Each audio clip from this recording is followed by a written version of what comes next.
Welcome everybody to the Toulon vlog. So this is the second part of my trip that I went to the south. I was in Cannes, but this is the second part once more in Toulon.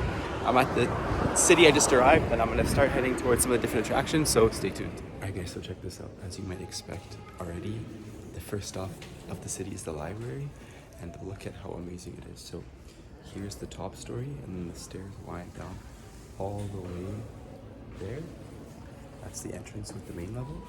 And then you can see here behind me, that's one section. And then on the other side, you have the others. So there's kind of two wings on each side. And it's really a massive library. And I'm really happy to be here, honestly. Libraries are my favorite places to visit in every city. And it's free, so you can't complain whatsoever. Maybe I'm special in that regard. But this is a sick library. And they even told me there's another one. It's more of a research-based library. So like, there's like scientific articles there, and it's part of the Museum of Fine Arts, so I'm gonna see if that's open as well to check it out. Alright guys, so one more thing, on the last floor, so the highest floor I mean, you have the video game room, so jeu means game, and then video of course means video. And then also you have the board game room, so I'll just show it here. You can see it right there, so you have a bunch of board games there, and even more here, so Monopoly, etc. So it's really kind of shows that this is the main library of the city, which is the biggest library, because it has all of these extra amenities, not just the books, which are of course the principal function of the library. The next monument that we're at is the Toulon First World War, or the War of 14 to 18. That's what they actually call it here, La Guerre, the War of 1418, or the First World War in English. This is their monument. You can notice that there's many, essentially, what do you call those? I'm not sure, I can't remember the name right now, but bouquets of flowers that have been deposed there at the head of the monument, or at the foot of the monument rather. And my only guess is because the Second World War festivities, or rather commemoration dates, had just passed. The 8th of May, which was 3 days ago, was the day that France was liberated from Nazi rule. So that was 3 days ago, and that's one of the most important days of the entire calendar year for the French. So perhaps they put them there as well, but this is for the First World War, so it's not 100% related, but that's all I can guess. And that's all I have to say. Alright guys, so the next stop here is the Museum of the Marine. So basically Toulon, the city where I'm at, is a very important naval base of France. You can even see there that you have behind me the actual naval base itself. So there you have, what is it? National Marine Base of Toulon. And this is like a real naval base. Like literally there's like people there that are getting their IDs verified before they can even enter in, because that's where like the soldiers literally go. I don't know what they're doing, obviously. There's no active war, but they do their military stuff anyways. And then beside you have the museum. I got a bit carried away in the library, and I thought that the last entry was 5:30, but it's actually 5:15, so I won't be able to go inside. But you have a very rich military history here, and I just wanted to mention that since it is kind of one of the most important aspects of the city, and it played a really important role during the World Wars, if I'm not mistaken. So that's the museum. Otherwise, I'm just going to keep on going through and see this city center, which is just in front of me, and then there is a mountain that is just outside the city that is a very famous or common tourist attraction, and I'm going to do that. I think it's an hour 30 minutes and then an hour 30 minutes back, so that should take me to the end of the day. So like I said guys, here we're now in the city center, in fact with the port just behind me. So first of all, you'll notice that there's 3 cruise ships there in the distance. I'm not sure if you guys can see them, but there's one there, and they're all by the same company. So there's another one just over there, so you can see it's the other one is here. So I'm not sure what kind of cruise company that is. And then to this side you have, where are they, some of the military ships. I think that's it right there. So of course I was just beside the actual Navy, and that's where the ships are docked. So those are some military ships, and it's quite interesting to see the photos. So I made another detour to get to the next stop, which is the town hall. So the focus is off, but there you have in some kind of edgy letters written Hotel de Ville, so the city's hotel. This is how you directly translate it. I just wanted to quickly note this is quite a modern designed hotel, or a town hall rather, whereas every single town hall I've seen so far in France, as far as I can remember, was quite old or had a kind of more classic design.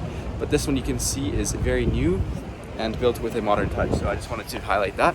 Otherwise, we're off to the next place. So guys, we're in this kind of discreet square, and there's a statue here with two guys playing cards. I'm gonna sit down just here on this side, play with them. But I was reading this kind of Toulon visit guide for tourists, and this one was marked as a spot to visit. I forgot what its exact significance was, but I think these are just two kind of people that are remarkable to the city. So maybe I can look into that later, but that's just something I wanted to see. So guys, I'm in a really cool building. It's called The Hall, or The Hall is plural. And it's basically just a bunch of artisan shops and kind of stands that offer fresh food from the region. There's 25 in total, according to what I was read. And yeah, there's a few more information that I'll tell you. So the market is open from Tuesday to Sunday every week, and it's actually open until 10:30, which is quite remarkable since most establishments in France close very early, or rather early to a North American standard at 6 p.m. So yeah, it's just a bunch of different stores. It's really cool. Reminds me of somewhere in BC where I remember being, and we would play there. Sorry, we would go. I just got confused about playing because I see this piano, and instead of playing, I meant we would go there and get food from the similar type of market. So guys, the next stop is here at the Victor Hugo Square, if I'm not mistaken, but that's not really the most important part. This is actually the Opera of Toulon, and it has the second biggest music hall or concert hall in all of France. So it was like 1,000 something, 1,800, 1,500, which seems kind of small, but maybe there's some particular qualification to be a concert hall that means that this is the second biggest one. Either way, it's actually being closed soon for restoration work, and the only day where it's open to the public outside of concerts was last weekend. So unfortunately with my work, I couldn't even been there if I knew about it, but it's so cool to see from the outside, and I've seen the pictures on the inside. It's incredibly beautiful. If you'd like, all you have to do is search up Toulon, Toulon Opera House, and you'll see what the inside looks like.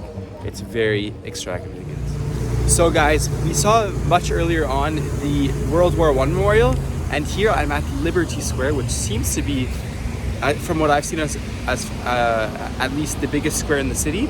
Just give you guys a quick 360. But you of course have the main centerpiece, this fountain, which commemorates the soldiers who fought from the 22nd to the 25th of August 1944 to liberate the country, or the city rather, from the Nazis. So of course, Toulon being in the very south, it was liberated much earlier than the rest of France, it seems to me, since that was the 8th of May 1945.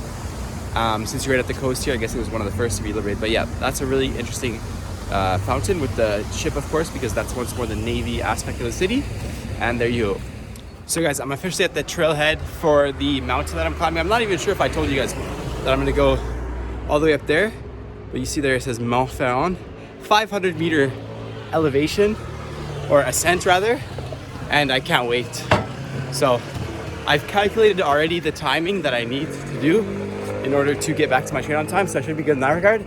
But yeah, as you guys probably saw, it's not a bad hike, and the sun is setting now, so once I get to the top, it should be in the middle and just so beautiful. Alright guys, so quick update.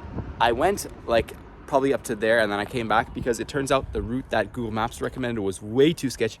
I didn't think it's possible even for a mountain climber to do it. I'm probably exaggerating, but it was way too dangerous.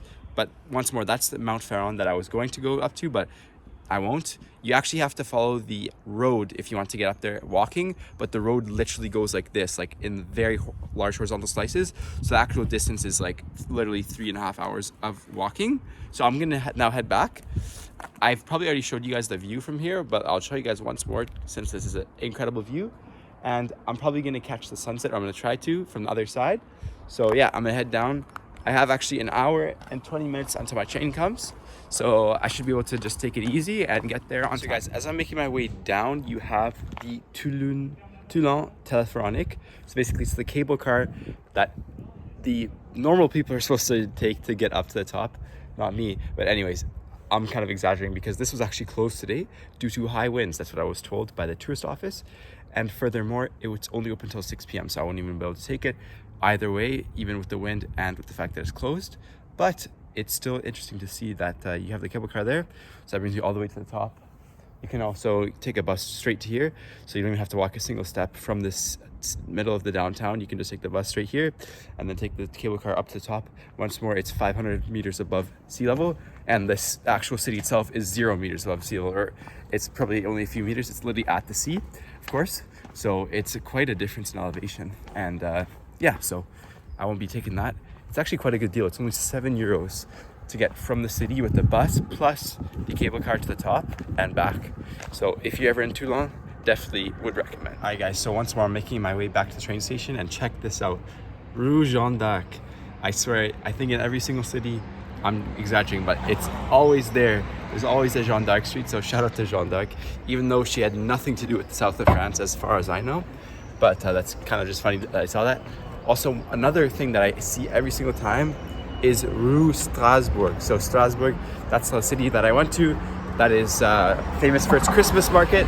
And literally every city that I've been to, this one I'm pretty certain of, has a Strasbourg street. So those are just two observations. So there you guys go. Finish to the Toulon vlog. That one was my first one-part vlog in a while, or maybe my first one-part vlog ever. So kind of happy that it didn't go too long, and I hope you enjoyed Toulon. Did you get it?